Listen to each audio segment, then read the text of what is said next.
Parfois, les dégâts du péché ne ressemblent pas à une punition, mais plutôt à une distance. Nous avons souvent l'impression d'être punis quand nous subissons les conséquences de nos péchés.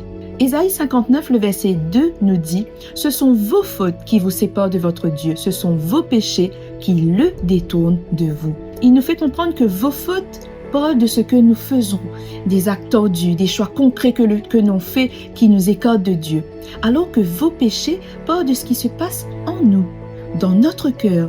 Et là, on comprend bien que le problème est relationnel et non pas mécanique.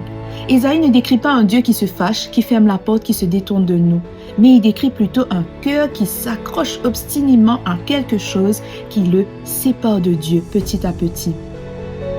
Ésaïe, en cet instant, nous pousse à vérifier notre cœur. Est-ce qu'il y a un acte que je refuse d'abandonner? Est-ce qu'il y a un attachement à quelqu'un ou à quelque chose que je protège, mais qui est toxique? Est-ce qu'il y a une justification que je garde au fond de moi?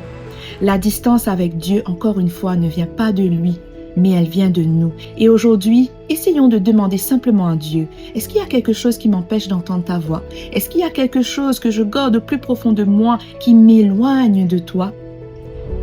Si quelque chose te vient en cet instant, ne fuis pas, reviens à lui.